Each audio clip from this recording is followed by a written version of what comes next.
Bismillahirrahmanirrahim. Assalamualaikum warahmatullahi wabarakatuh. Subhanaka la ilma lana illa ma 'allamtana innaka antal alimul hakim. Pemirsa yang Allah muliakan, setelah kemarin kita membahas tentang apa itu hakikat dan pengertian ilmu tauhid supaya kita bisa memahami tauhid dengan benar, maka pada episode kali ini kita akan mencoba membahas tentang apa saja nama-nama ilmu tauhid itu. Jadi ilmu tauhid ini sebagai sebuah cabang ilmu pengetahuan, dia memiliki nama-nama yang biasa dipergunakan oleh para ulama, dan tentu saja penamaan ini memiliki argumen syar'i serta memiliki latar belakang sejarah yang membuat penamaan ilmu tauhid ini menjadi sangat beragam. Kaum muslimin yang Allah muliakan, pertama, ilmu tauhid ini selain disebut sebagai ilmu tauhid, disebut juga sebagai al-fiqhul akbar atau ilmu fikih yang sangat agung. Jadi nama paling pertama yang disematkan untuk ilmu tauhid adalah al-fiqhul akbar. Ini disematkan oleh al-Imam Abu Hanifah.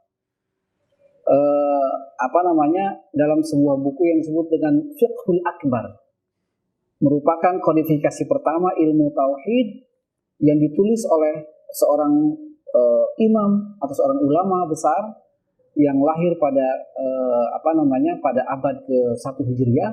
Beliau adalah Al-Imam Abu Hanifah dan menyebut cabang ilmu tauhid sebagai Al-Fiqhul Akbar. Nah, ini misalnya disebut oleh para muridnya yang kemudian menulis berbagai buku tentang ilmu tauhid untuk menjelaskan kenapa disebut dengan Fiqhul Akbar. Bukankah di situ ada ilmu fikih? Yang kita kenal fikih kan terkait dengan sholat, zakat, puasa dan hal lainnya.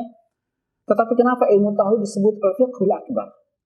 Nah, kalau al-fiqhul akbar ini seperti yang disebutkan pada episode yang lalu, dia terkait dengan hal-hal yang tidak nampak atau terkait dengan keimanan, terkait dengan apa yang ada dalam hati kita, dalam jiwa kita, dalam ruhani kita. Ini disebut dengan fiqhul akbar, memahami sesuatu yang paling besar, yaitu terkait dengan hal-hal yang gaib, dengan hal-hal yang tidak bisa dicerna oleh akal, dan ini disebut dengan al-fiqhul akbar.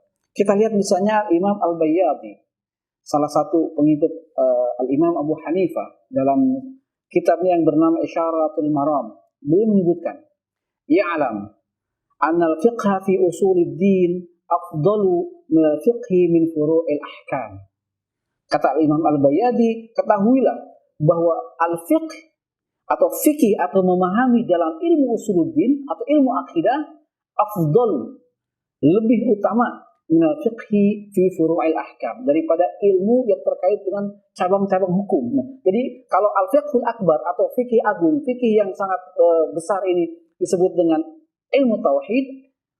Kalau yang fikih yang terkait dengan furu' disebut dengan ilmu fikih yang kita pahami seperti pekerjaan-pekerjaan amaliyah kita sehari-hari, sholat, zakat, puasa, haji dan lain segala macam. Ini terkait dengan masalah fikih ubudiyah. Nah, dengan demikian ada nama lain yang disematkan kepada ilmu tauhid ini. Selain ilmu tauhid sendiri, kemudian ilmu fiqhul akbar, kemudian disebut dengan ilmu usuluddin. Jadi tauhid itu disebut sebagai ilmu usuluddin atau ilmu tentang prinsip-prinsip agama.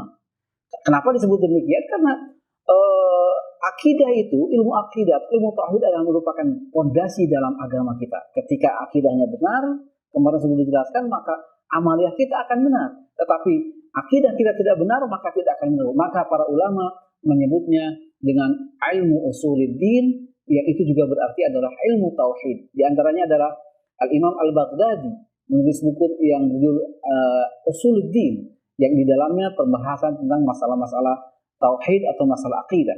Nama lain adalah ilmu kalam. Jadi ada ilmu tauhid ini punya nama lain yang disebut dengan ilmu kalam. Sebagian orang tidak menyukai nama ini, karena bagi sebagian orang ada beberapa varian yang membedakan antara ilmu kalam dengan ilmu tauhid. Karena memang penamaan ilmu kalam ini terjadi dalam sejarah, dan ilmu tauhid sangat dikenal sebagai ilmu kalam. Kenapa disebut sebagai ilmu kalam? Para sejarah ilmu Islam berbeda pendapat. Ada yang mengatakan disebut sebagai ilmu kalam karena persoalan yang paling besar yang menjadi perdebatan dalam ilmu tauhid adalah tentang kalamullah, tentang firman Allah Subhanahu wa taala. Seperti Quran. Quran ini statusnya apakah sebagai kalamullah atau sebagai makhluk Allah. Jadi kalamullah ini apakah makhluk Allah atau bukan? Ini terjadi perdebatan yang sangat panjang dalam masalah ini antara para ulama-ulama usuluddin atau ulama akidah tentang masalah, terutama antara Mu'tazilah dan dengan Ahlu Sunnah serta dengan mazhab-mazhab yang lainnya, dan ini menghabiskan energi yang luar biasa perdebatan tentang kalamullah. Atau juga yang mengatakan disebut sebagai ilmu kalam karena pembahasan dalam ilmu tauhid biasanya ditulis dengan al-kalam fi hadza, al-kalam fi hadza, al-kalam fi hadza, selalu dimulai dengan kata-kata kalam sehingga orang mengatakan bahwa ilmu ini adalah ilmu tentang ilmu kalam gitu. Dan masih banyak lain alasannya. Kemudian juga ilmu tauhid disebut sebagai ilmu aqaid al-islamiyah. Nah, ini yang sering kita pahami sebagai ilmu akidah al-islamiyah. Jadi kalau ilmu tauhid dipahami sebagai ilmu tauhid, itu menyebutkan satu objek pembahasan di dalam ilmu tauhid. Nanti pada episode akan datang akan dijelaskan apa saja objek penjelasan ilmu tauhid. Ketika menyebut ilmu tauhid, objeknya adalah hanya tentang masalah ketuhanan. Tauhid terkait dengan masalah ketuhanan. Kemudian ketika dia disebut sebagai ilmu kalam, tadi disebut bahwa persoalan kalam itu hanya satu tema yang ada di dalam ilmu akidah, ilmu tauhid. Tetapi ketika dia disebut sebagai ilmu usuluddin atau sebagai al-fiqhul akbar atau al-aqidah al-islamiyah atau ilmu aqaid al-islamiyah, penamaan ini lebih komprehensif, menggambarkan tentang seluruh dimensi yang terkait dengan pembahasan ilmu akidah yang menjadi objek pembahasan ilmu akidah, yang inilah yang kemudian menjadi rangkaian keyakinan yang wajib dimiliki oleh setiap muslim. Nah, penamaan-penamaan ini semuanya memiliki latar belakang sejarah yang sangat panjang dari semenjak dituliskannya ilmu akidah atau ilmu tauhid menjadi sebuah ilmu yang sistematis sampai ke zaman modern, sampai melalui beberapa fase perdebatan yang sangat panjang, terutama ketika akidah Islam ini berinteraksi dengan keyakinan-keyakinan agama lain yang masuk ke dalam agama Islam dibawa oleh orang-orang yang masuk Islam, kemudian keyakinan tidak dilepas. Nah, oleh sebab itu, maka penamaan ini tidak perlu diperdebatkan.